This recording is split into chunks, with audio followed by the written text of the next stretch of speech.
मैं फराज साहब आपके पास आऊं, लेकिन अरुण जी क्योंकि आपने कुछ चीजें बताई हैं मैं उसको क्लियर कर दूं, दर्शकों तक सही जानकारी पहुंच जाए।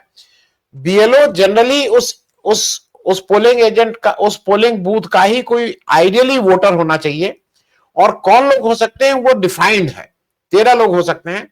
वहां का टीचर, आंगनवाड़ी वर्कर, पटवारी, अमीन या lekhpal, panchayat secretary, village level workers, electricity bill readers, postman, nurses या midwives, health worker, mid day meal worker, contract teachers, corporation tax collector and clerical staff in urban area.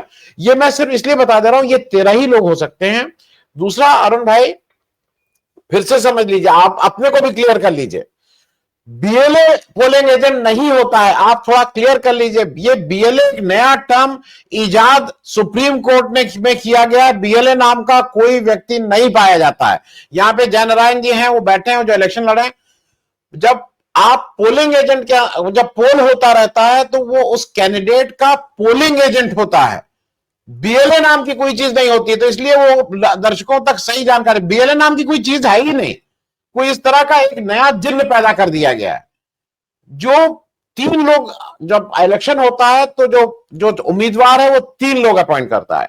वो चाहे तो अपना इलेक्शन एजेंट अपॉइंट कर सकता है जो उसके बिहाफ पे सारी करस्पॉन्डेंस कर सकता है, उसको पूरी, उसके पास पूरा ये हक रहता है कि वो एज उम्मीदवार वो करे। उसका आई कार्ड भी बनता है सर। अरे आप फिर कंफ्यूज करते हैं, आप I card secondary, I card बनता है नहीं बनता? नहीं, मैं कैंडिडेट के एजेंट की बात कर रहा हूं। आप गलत जानकारी दे देते हैं, फिर लोग कंफ्यूज होते हैं। बीएलए पोलिंग एजेंट नहीं होता है, पहली चीज ये समझ लीजिए। बीएलए नाम की कोई चीज नहीं होती, या इस चिड़िया का नाम ही नहीं है। अब जब जब जिस दिन वोट होता है उस दिन एक पोलिंग एजेंट वो कैंडिडेट बनाता है जिसकी मियाद पोलिंग के बाद खत्म हो जाती है, उसका रोल खत्म हो जाता है और उसका भी आई कार्ड बनता है। ये भी मतलब वो उसके पास भी वो रहता है। मैं अब तीसरी बात कह रहा हूं, तीसरा काउंटिंग एजेंट होता है, वो भी उम्मीदवार का होता है। पार्टी का कोई भी व्यक्ति नहीं नियुक्त होता है और ये बेईमानी का काम हो रहा है। इसलिए मैं दर्शकों को बताने की कोशिश कर रहा हूं, ये बेईमानी हो रही है कि पॉलिटिकल पार्टीज की जिम्मेदारी है वोटर लिस्ट में, कोई जिम्मेदारी नहीं है पॉलिटिकल पार्टी की। तो ये बिल्कुल ठेठ बेईमानी की बात हो रही है। फराज साहब, मैं आपके पास इसलिए आ रहा हूं कि ये जो सारी चीजें आपने सुनी कि कैसे कहां क्या हो रहा है, कौन पोलिंग एजेंट है, कौन नहीं है, फलाना है, इलेक्शन कमीशन को आज नहीं तो कल ये स्वीकार, ये तो साफ साफ क्लियर हो गया है। अब तो केवल इस पर निर्णय आना बाकी है। इलेक्शन कमीशन न माने, जब तक बीजेपी की सरकार है न माने, लेकिन ये लोगों ने एक क्रिमिनल एक्ट के सहयोगी हैं, ये अब सिर्फ आना बाकी है। और उसके लिए एक जांच चली रही है, एक नया एसआईटी गठित हो रही है। मेरे ख्याल में वो एसआईटी को कितना मानेंगे कितना नहीं मानेंगे वो मैटर ऑफ टाइम है, लेकिन इसको कहीं ना कहीं से बीजेपी की तरफ से कोशिश है कि ये वोट चोरी वोरी कोई मामला ही नहीं है। और प्रशांत किशोर ये भी कह रहे हैं कि अरे सब सेटल तो हो गया, एसआईआर क्या था, सुप्रीम कोर्ट ने आधार को कर दिया। आधार को सुप्रीम कोर्ट ने इज्जत से नहीं किया, 2.5 महीना घिसट के जब उसमें नहीं उसको हटा पाए तब उसको माना है। और आज भी इस देश के 2 इंपॉर्टेंट पहचान पत्रों को नहीं मान रहे हैं, राशन कार्ड और इलेक्शन वोटर आईडी, ये दोनों चीजों को नहीं मान रहे हैं। तो फराज साहब, ये ओवरऑल इस पे आपका एक हो, आज की सुबह की आपने भी पेपर में रिपोर्ट पढ़ ली होगी कि इलेक्शन कमीशन ये मान रहा है और इसीलिए उसने एक एक्स्ट्रा लेयर ऑफ सिक्योरिटी डाला है। जी जी जी जी जी आनंद सर, मैं आपकी उस बात से शुरुआत करूंगा। मैं काउंटिंग एजेंट भी रह चुका हूं और इलेक्शन एजेंट भी रह चुका हूं।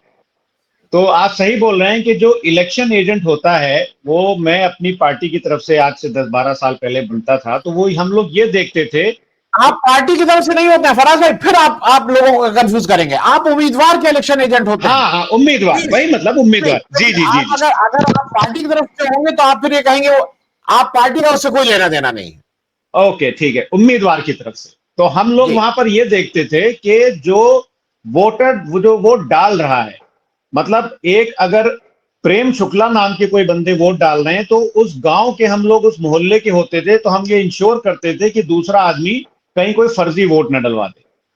और काउंटिंग एजेंट में हम लोग ये देखते थे कि ईवीएम सामने खोली गई कि किस बूथ नंबर की ये क्या है, उसमें हमारी पार्टी के कितने निकले, खाली हम अपने लिए काउंट कर लेते थे बस, उसमें और कोई रोल नहीं होता था अपने सेटिस्फैक्शन के लिए। हम उसको इन्फ्लुएंस भी नहीं कर सकते हैं। खैर चलिए, आनंद सर, अभी एक आपने बात कही कि वोट चोरी वाली, कि ये इलेक्शन कमीशन मान नहीं रहा है और वोट चोरी होती नहीं है। तो भारतीय जनता पार्टी के डीएनए में ये है कि प्रॉब्लम को प्रॉब्लम नहीं मानना। आपको याद होगा कि उत्तर प्रदेश में एक सिपाही भर्ती पेपर लीक हुआ था। तो जब वो पेपर लीक हुआ और दुनिया को पता चल गया, लेकिन उत्तर प्रदेश के माननीय उप मुख्यमंत्री जी ये मान ही नहीं रहे थे, वो टीवी पर आकर के बयान दे रहे थे कि पेपर लीक नहीं हुआ। उसके बाद में जब आदरणीय अखिलेश यादव जी ने उस आवाज को उठाई, हम लोग गए, सब हंगामा हुआ, तब उन्होंने माना कि पेपर जो है वो लीक हुआ है। तो भारतीय जनता पार्टी की तो ये आदत है कि ये कभी नहीं मानते हैं कि प्रॉब्लम है, और जब वो प्रॉब्लम बड़ी खड़ी हो जाती है, जब इनके हाथ से निकल जाती है, तब इनको लगता है कि हाँ नहीं ये प्रॉब्लम है। अभी प्रशांत किशोर जी की बात हुई आनंद सर, तो देखिए भारतीय जनता पार्टी की पॉलिटिक्स जो है वो पूरी दुनिया समझ चुकी है। मेरा एक बड़ा फेवरेट वो है, मैं बोलता हूं भारतीय जनता पार्टी, हम लोग बचपन में देखते थे विक्रम बेताल। भारतीय जनता पार्टी वो बेताल है जो अपने ही विक्रम पर सवार होकर के और उसका ही नुकसान करता है। जैसे पिछले इलेक्शन में आपको बिहार के याद होगा कि भारतीय जनता पार्टी नीतीश कुमार जी के ऊपर सवार हुई बेताल बन करके, और चिराग पासवान जी को इस्तेमाल करके एक नंबर की जो पार्टी थी इन टर्म्स ऑफ एमएलए, उसको 3 नंबर पे ला करके रख दिया।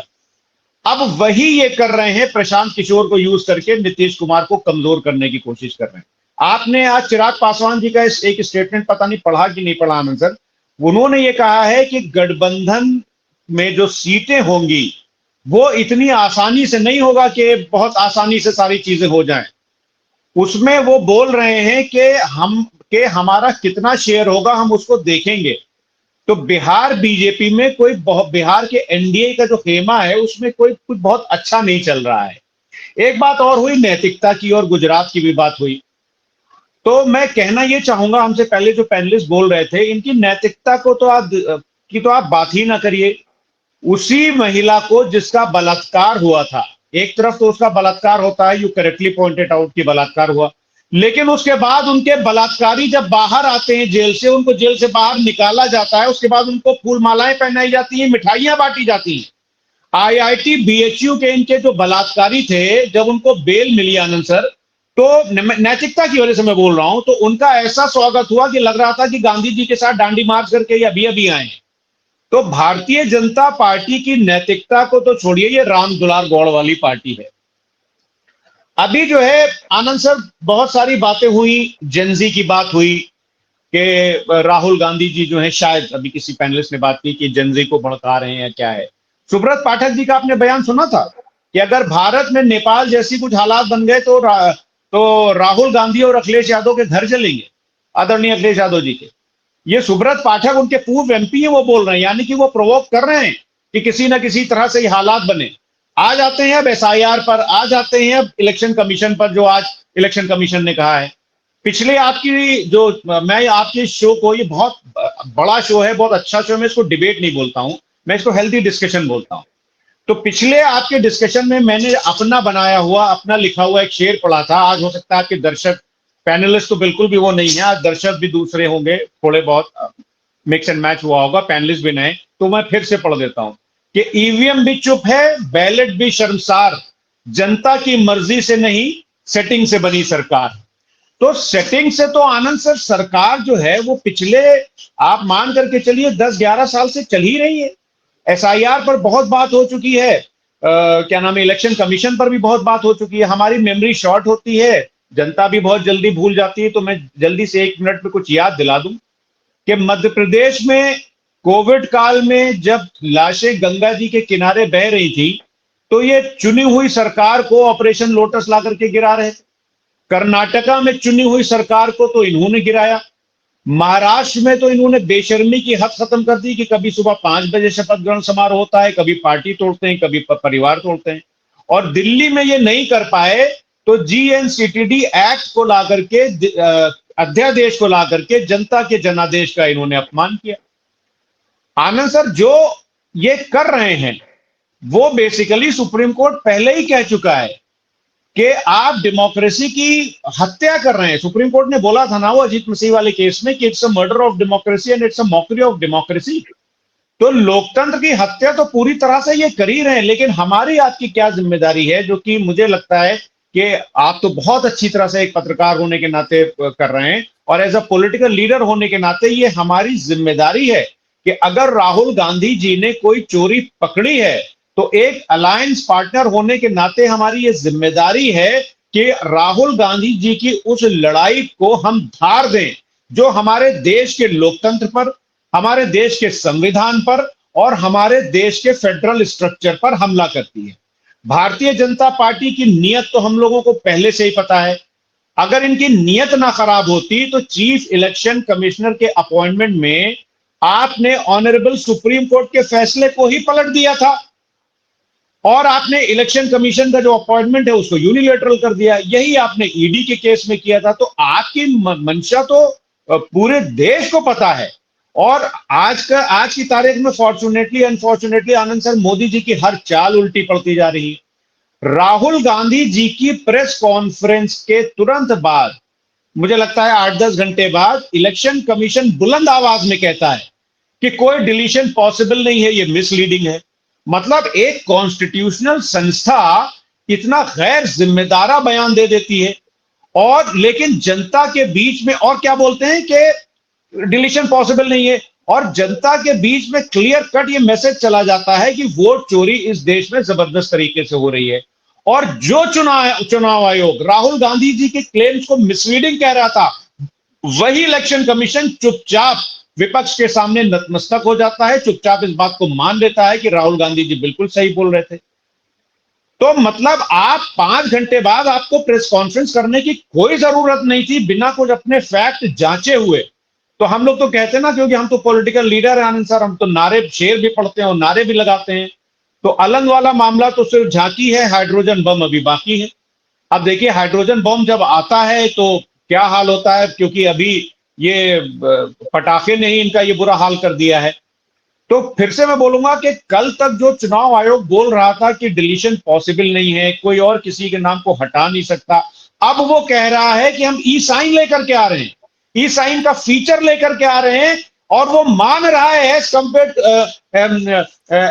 As per this newspaper Anand sir, चुनाव आयोग मान रहा है कि ई साइन के फॉर्मेट को, ई साइन के फीचर को इसलिए लेकर के आ रहे हैं ताकि मिसयूज को रोका जा सके और मिसयूज ऑफ आइडेंटिटी को रोका जा सके। इसका मतलब क्या है? इसका मतलब यह है कि इलेक्शन कमीशन एक तरह से मान रहा है कि मिसयूज होता था, वोट चोरी होती थी, मिसयूज ऑफ आइडेंटिटी होता था। और ये भी इलेक्शन कमीशन मान रहा है, ये बोल रहा है कि किसी और का फॉर्म 7 के जरिए नाम ना डिलीट किया जा सके, इसीलिए हम ऐसा कर रहे हैं। अब इस खबर, आनंद सर टाइम खत्म हो जाएगा तो बता दीजिएगा, फ्लो में टाइम का पता नहीं चलता है, तो अगर बता दीजिएगा थोड़ा सा तो मैं बच कर दूंगा। एक आध मिनट में खत्म करिएगा, फिर मैं एक छोटा छोटा टिप्पणी ले लूंगा बस। अच्छा, तो इसी खबर को आनंद सर पढ़ने के बाद ये लगता है कि अब आया है ऊंट पहाड़ के नीचे, क्योंकि कल तक तो आप बिल्कुल रिजेक्ट कर रहे थे सारे एलिगेशंस को, जैसे इनके भारतीय जनता पार्टी के उप मुख्यमंत्री महोदय कह रहे थे। कल तक जो लोग झारखंड के नंबर से कर्नाटका के लोगों का नाम हटवा रहे थे, तो अब इलेक्शन कमीशन जो है वो राहुल गांधी जी के प्रेशर में आया है और ये ई साइन का फीचर ला रहा है। जी, थैंक यू वेरी मच।